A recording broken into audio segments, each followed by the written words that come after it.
harus ada regulasi yang sama. Ingat ya, regulasi yang sama. Kalau misalkan di sini ada lembaga pengawasan, di sini juga harus ada yang mengawasi gitu. Jadi bisa persaingan usahanya bisa persaingan bisnisnya bisa sehat gitu. Jadi kalau nggak jelaskan bahwa undang-undang ini sangat mengedepankan kebebasan pers dan juga tidak mengekang atau membatasi. Wartawan nggak perlu khawatir nih. Salah satu anggota Komisi 1 sudah menyatakan bahwasanya tidak akan mengganggu kemerdekaan pers, Bu ya. Yes. Pasti Bahkan itu. masih aman untuk peliputan yang investigasi. Ya, kita akan kawal.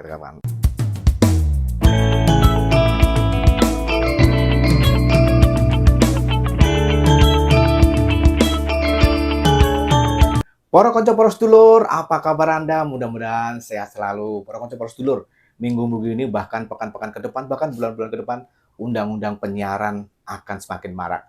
Dan di samping kiri saya ada salah satu tokoh Komisi 1 DPR, Bu Amelia Anggreni. Apa kabar Bu? Sehat? Apik, Mas. Paling sibuk ya Bu ya? Lagi sibuk-sibuknya Bu ya? Wah, Komisi 1 itu nggak pernah nggak sibuk ya. Jadi agendanya padat. Nah ini kebetulan kita mau memasuki masa sidang, masa reses, menjelang Lebaran gitu, waktunya kita turun ke dapil. Biasanya apa mau sih Bu kegiatannya menjelang reses? Kalau menjelang reses, kemarin kita baru menuntaskan beberapa agenda ya, yaitu mungkin sebagaimana yang sudah diketahui, kita baru menuntaskan rancangan undang-undang TNI ya, yang sudah menjadi undang-undang yang rame itu ya. Kemudian juga kita di panja-panja ya, salah satu panjanya itu adalah undang-undang juga, itu RUU penyiaran ya. RUU penyiaran ini adalah salah satu goal yang menjadi capaian bagi Komisi 1 untuk segera rampung, karena memang kebutuhannya sangat mendesak saat ini. Kita tahu bahwa era digitalisasi ini sesuatu disrupsi yang tidak bisa dihindarkan begitu ya. Jadi harus ada aturan main yang jelas begitu, harus ada regulasi yang jelas yang diatur oleh undang-undang. Dan juga kita ada panja keamanan laut, kemudian juga ada panja judol begitu. Jadi banyak sekali agenda kerja Komisi 1 di masa sidang kemarin dan akan dilanjutkan di masa sidang berikutnya. Gitu, Mas. Nah, berarti undang-undang penyiaran Bu yang kemarin juga sempat ramai dan banyak sekali publik juga menunggu undang-undang penyiaran ini karena banyak faktor, ada pers, ada lembaga penyiaran, ada juga industri, bahkan ada kayak kita ini konten kreator pasti akan kesinggung nih. Apa sih Bu garis besarnya dari Komisi itu Bu yang paling diharapkan Bu dari undang-undang penyiaran Bu? Jadi gini, kita ketahui bahwa undang-undang penyiaran ini kan disahkan tahun 2002 ya. Jadi tahun 2002 dan tahun 2025 sudah sangat lama ya. Sementara perkembangan teknologi informasi demikian pesatnya. Jadi ada perubahan zaman yang harus menyesuaikan undang-undang ini dengan perubahan zaman tadi gitu. Karena apa? Tadi informasi teknologi berkembang dengan cepat.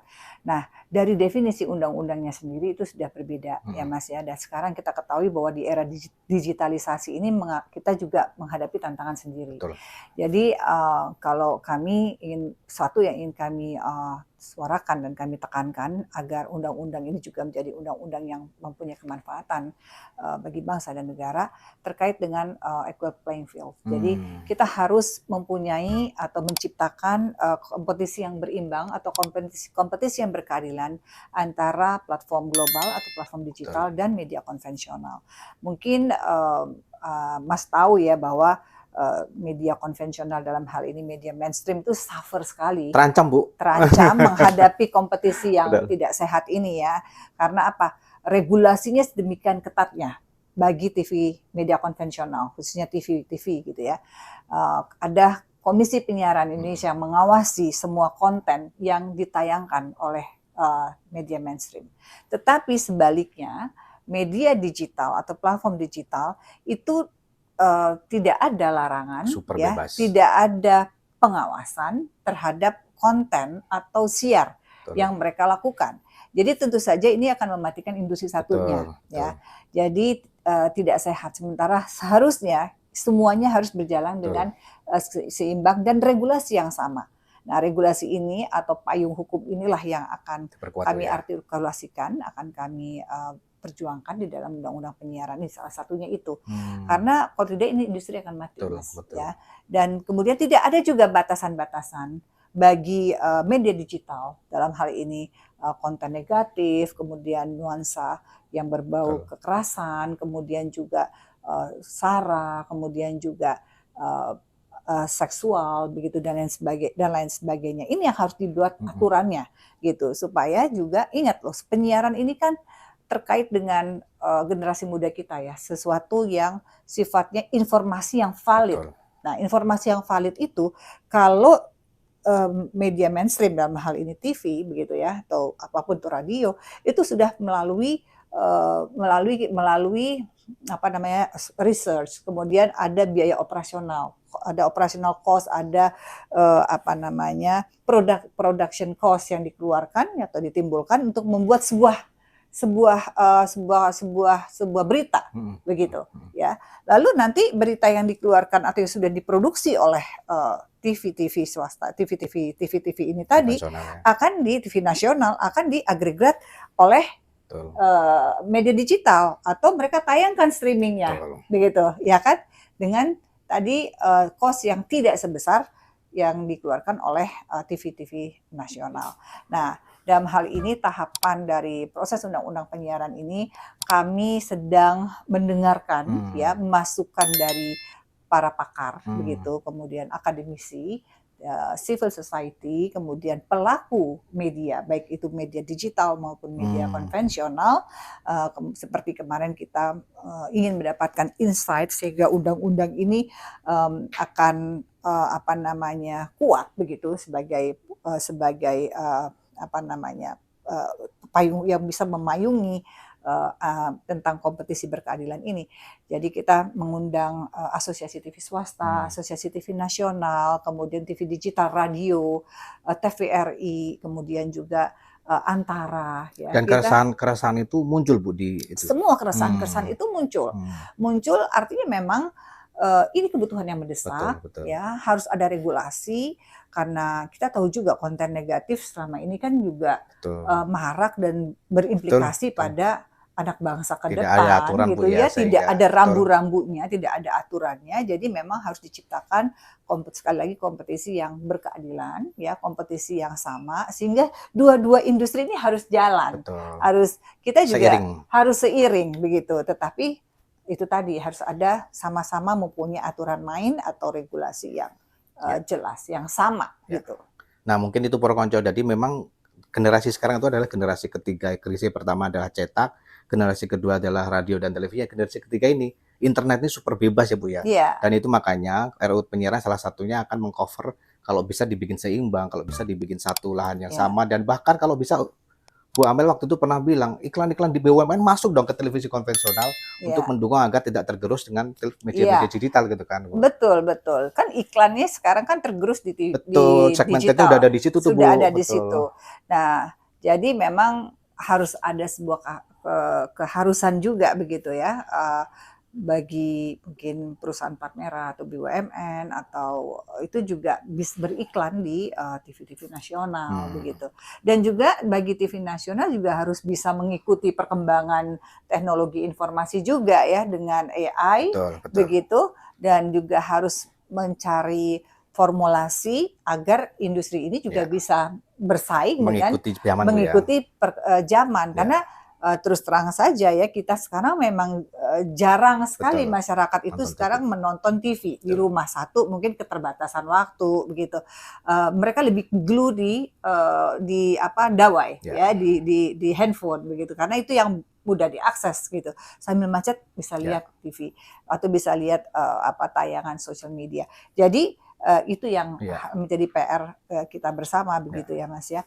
Dan selain itu juga di Kementerian Komunikasi dan Informasi dan Digitalisasi saat ini itu juga sudah ada sebuah departemen yang juga mengawasi ekosistem digital ya, jadi pengawasan ekosistem digital, dan inilah nanti yang akan kita perkuat menjadi lembaga pengawas bagi platform global atau platform digital. Jadi sehingga kedua-duanya juga ada lembaga pengawasnya, begitu ya, ada yang mengawasi. Nah, sehingga konten yang negatif begitu, yang bisa memberikan pengaruh buruk kepada anak bangsa itu bisa dicegah lah gitu.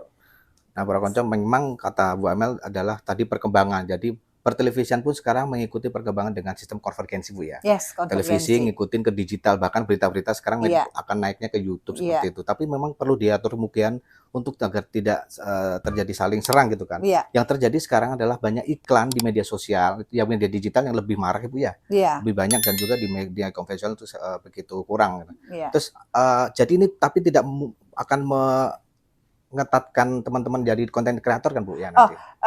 sebetulnya gini ya, yang diharapkan dalam industri ini, kedua-duanya kan, sebetulnya, eee, industri yang Hmm. sama Mhm. baiknya, sama bagusnya. Cuma harus ada regulasi yang sama, ingat ya, Hmm. regulasi yang sama. Kalau misalkan di sini ada lembaga pengawasan, di sini juga harus ada yang mengawasi, gitu. Jadi bisa persaingan, usahanya bisa bisa Betul bisa persaingan bisnisnya bisa sehat betul. gitu Mas. Jadi kalau nggak seperti ini juga, yang ini kan mati industrinya. Nah ini yang kita nggak mau gitu. Kita Hmm. bisa belajar bagaimana BBC gitu ya, TV BBC itu bertahan sampai dengan saat ini jadi Betul TV betul nasional di Inggris betul. begitu. Dan Kemudian kuat Bu. ABC juga dia menyesuaikan, dia mengadjust dengan kemajuan teknologi informasi saat ini. Tetapi itu didukung oleh regulasi dan didukung oleh pemerintahannya, apa namanya, iklim usahanya itu dibikin berimbang Hmm. begitu. Ya. Jadi kedua-duanya tetap hidup. Nah, kemudian juga kita belajar lagi dari ABC, NHK. Nah, Ya, ya NHK kan udah NHK. Nah, sumber satu-satunya itu Bu. sumber satu-satunya kita bisa learn bagaimana sebuah proses kemajuan teknologi dan era itu bisa beradaptasi TV-TV ini sehingga sekali lagi mereka bisa tetap jalan dalam menjalankan bisnisnya begitu ya. Hmm. Karena ini kan sumber lahan pekerjaan Betul bagi betul. banyak orang juga Oke. gitu. Penciptaan lapangan pekerjaan, Hmm. digital gitu juga bagus untuk ekonomi kreatif ya. Tapi satu sisi ini kan TV ini kan kalau media TV ini kan semua sumber informasi sudah diolah Betul sedemikian rupa, Mas. betul. Lebih valid lah begitu. Jadi itu yang harus Ya. diinikan juga. Dan Dan terkait publisher right juga, publisher right juga itu akan kami perjuangkan begitu ya. Bagaimana apa namanya media mainstream ini juga mendapatkan hak ya publish gitu ya. Hak publish kalau misalkan orang mengcopy, betul ada mengagregat kena gitu, ya. ya ada sesuatu yang Royalti lah Ibu ya. ya semacam itu. Ya seperti di Porokonco, seperti di Malaysia, di Kanada sudah ada media yang membidangi khusus digital. Jadi ada Hmm. sensor rambu-rambu yang membuat akhirnya media digital itu Nah, juga fair ini gitu yang kan. akan kita Nah, bikin. targetnya Mereka seperti punya itu ya. X sendiri, Oke. targetnya seperti itu Mm-mm. gitu. Jadi kita juga bisa menciptakan iklim informasi yang sehat, iklim penyiaran yang sehat gitu ya. Yang terutama ya kita tahulah ya bahwa perkembangan sosial media dampaknya Ya terhadap betul Bu. generasi muda Oke. seperti apa itu yang harus kita tetap jaga Oke. adalah Siap. nilai-nilai apa namanya nilai-nilai kebangsaan kita Betul. gitu. Nah itu tadi Porokonco kalau dari sisi industri, sekarang dari sisi pekerja persnya Bu. Hmm. Undang-undang penyiaran ini juga kemarin konon akan mengancam kebebasan pers, mengancam investigasi seperti itu. Ya, Dan apakah itu sudah masuk dalam kajian Komisi 1 khususnya dari iya. Ibu Yani? Tentu saja itu sudah kami kaji, tetapi memang di sini dalam hal ini ada mispersepsi, ya. Ada multi tafsir di dalam menerjemahkan makna dari pembatasan kemerdekaan pers ya. Hmm. Jadi dari kemerdekaan pers tersebut. Jadi undang-undang ini sama sekali tidak membatasi kemerdekaan pers. Betul. Tolong digarisbawahi dan memang ada frasa-frasa atau diksi-diksi yang memang harus lebih dijelaskan lagi, diperjelaskan bahwa undang-undang ini sangat mengedepankan kebebasan pers dan juga tidak mengekang atau membatasi utamanya pemberitaan terkait dengan investigasi. Karena investigasi itu adalah pemberitaan yang sangat valid melalui sebuah research dan juga akan menjadi media kontrol bagi masyarakat begitu ya. Jadi sebagai kontrol juga bagi pemerintah dan juga bagi masyarakat. Jadi baik-baik saja dan saya mencermati bahwa ada salah persepsi nih di antara Dewan Pers begitu dengan memaknai undang-undang ini gitu, Mas. Jadi kalau kita kaji lebih dalam, tapi menjadi koreksi kita juga bagi kami untuk segera memperjelaskan frasa-frasanya agar tidak multitafsir. Betul, ya, yang pasti kami mendengar dan kami mengakomodasi dan kami mendukung kebebasan pers karena itu adalah bagian dari sebuah proses demokrasi yang harus tetap kita jaga begitu. Betul, bahkan itu menjadi ini Bu, nyawanya mereka Bu ya, dan memang harus dijaga. Dan di para konco dulur yang mungkin anggota profesi organisasi wartawan nggak perlu khawatir nih. Salah satu anggota komisi 1 sudah menyatakan bahwasanya tidak akan mengganggu kemerdekaan pers Bu ya. Yes. Bahkan masih aman untuk peliputan yang investigasi. Ya, kita akan kawal. Oke Bu, terakhir Bu, target Bu dari RUU penyiaran ini kapan selesai dan apa yang menjadi target dari Komisi 1 sendiri Bu? Ya, tentu saja Komisi 1 ingin membuat sebuah legacy yang mempunyai kemanfaatan bagi bangsa dan negara dan utamanya untuk industri ini. Jadi kami sedang bekerja untuk ini dan tentu saja kami sedang menggali sebanyak-banyaknya masukan sehingga undang-undang ini sekali lagi menjadi undang-undang yang purna dan kuat. Konten kreator udah diundang belum Bu? Kan ada asosiasi Bu. Kita ada asosiasi. Nanti akan kita undang. Jadi karena keterbatasan waktu juga dan banyak undang-undang yang kita bahas juga. Jadi kemarin kita sudah mengundang beberapa pelaku begitu ya, pelaku usaha, kemudian juga sebagaimana yang saya sebutkan tadi, media mainstream sudah kita undang. Ke depan ini kami akan mengundang juga konten kreator dan juga para konco-konco influencer begitu ya. Tentu saja sekali lagi kedua-duanya harus berjalan bersama, kedua-duanya harus hidup begitu ya, dan harus menjadi industri yang juga membawa kemanfaatan bagi bangsa dan negara. Oke, para konco, itu tadi ngobrol singkat tentang RUU penyiaran. Mudah-mudahan kita harapkan ya RUU penyiaran ini cepat dan juga memberikan kenyamanan bagi teman-teman jurnalis dan juga konten kreator. Jadi konten kreator dan jurnalis ini biar seolah-olah tidak bermusuhan, tapi sebenarnya mereka itu satu. Harus bahkan ada televisi, betul, karena ada televisi atau mungkin media konvensional yang sekarang sudah merambah ke digital nih Bu. Jadi mereka ada konten-konten di YouTube, ada konten-konten media digital. Sementara orang yang konten kreator juga ke TV kan agak susah. Makanya perlu diatur sedemikian rupa. Oke, para konco, itu tadi ngobrol singkatnya. Terima kasih, matur nuwun. Mudah-mudahan konten ini bermanfaat. Terima kasih. Wassalamualaikum warahmatullahi wabarakatuh. Nuwun ya Bu.